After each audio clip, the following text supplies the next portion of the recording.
தீபாவளினா பளிச்சுன்னு ஞாபகத்துக்கு வர்றது பட்டு, பட்டாசு, பலகாரம். பலகாரம்னா ஞாபகத்துக்கு வர்றது மந்த்ரா கடலை எண்ணெய். அபார ருசி, ஆரோக்கியமான உடல் நலம். தீபாவளி அன்னைக்கு மட்டும் இல்ல, என்னைக்குமே கிச்சன்ல இருக்க வேண்டியது மந்த்ரா கடலை எண்ணெய் தான். அதிமுகவில் இருந்து நீக்கப்பட்ட முன்னாள் முதல்வர் பன்னீர்செல்வம் அதிமுக தொண்டர்கள் உரிமை மீட்பு குழு ஒன்றை நடத்தி வந்தார். அதே சமீபத்தில் அண்ணா திராவிட முன்னேற்ற தொண்டர்கள் உரிமை மீட்பு கழகம் என்று மாற்றினார்.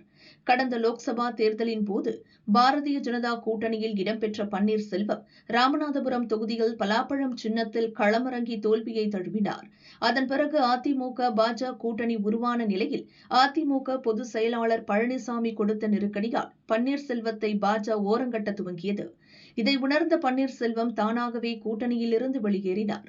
தவிகவுடன் கூட்டணி அமைத்து தேர்தலை சந்திப்போம் என்று அவரது ஆதரவாளர்கள் உற்சாகமாக கூறினர்.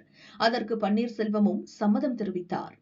ஆனால் இதை விரும்பாத பாஜக அவசரமாக அவரை தொடர்பு கொண்டு அமைதி காக்கும்படி அறிவுறுத்தியது. இதன் தொடர்ச்சியாக தான் டிசம்பர் 3 டெல்லி சென்று அமித்ஷாவை சந்தித்தார் பன்னீர்செல்வம். அதிமுக ஒருங்கிணைப்பு குறித்து அவரிடம் மீண்டும் பேசினார். அப்போது உங்களை கட்சியில் சேர்க்க பழனிசாமி மறுக்கிறார், எனவே பாஜக கூட்டணியில் இணைந்து கொடுக்கும் சீட்டை பெற்று போட்டியிடுங்கள் என்று அமித்ஷா கூறியதாக தகவல் வெளியானது. ஆனால் அமித்ஷாவிடம் பேசியது குறித்த விவரத்தை பன்னீர்செல்வம் தன் ஆதரவாளர்களிடம் வெளிப்படையாக தெரிவிக்கவில்லை. இந்த நிலையில்தான் இன்று மாலை சென்னை வேப்பேரியில் அவரது கழக மாவட்ட செயலாளர்கள் கூட்டம் நடக்கிறது.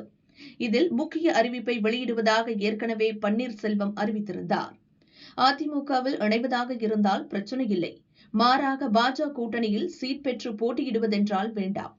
பழனிசாமி முதல்வராக நாம் ஏன் உழைக்க வேண்டும்? இணைய வாய்ப்பில்லை என்றால் தவிகவுடன் கூட்டணி அமைத்து தேர்தலை சந்திப்பதே நல்லது என்று பன்னீர்செல்வத்திடம் அவரது ஆதரவாளர்கள் உறுதிபட தெரிவித்துள்ளனர். மேலும் தேர்தல் நெருங்கி வருவதால் அடுத்த கட்ட முடிவை இன்றே அறிவித்தாக வேண்டும் என்றும் நெருக்கடி கொடுத்துள்ளனர். எனவே பன்னீர்செல்வம் தன் தரப்பின் அடுத்த கட்ட நடவடிக்கையை வெளிப்படையாக அறிவிப்பாரா அல்லது இன்னமும் பாஜக தலைமை உத்தரவை எதிர்நோக்கி காத்திருப்பாரா என்பது இன்று தெரிந்துவிடும். ஒருவேளை பாஜக முடிவுக்காக காத்திருப்பதாக அறிவித்தால் பன்னீர்செல்வம் கூடவே இன்று வரை இருக்கும் ஒரு சில தலைவர்களும் மாற்றி முடிவெடுக்க வாய்ப்புள்ளதாகவும் அதிமுக தொண்டர்கள் உரிமை மீட்பு கழகத்தினர் கூறுகின்றனர்.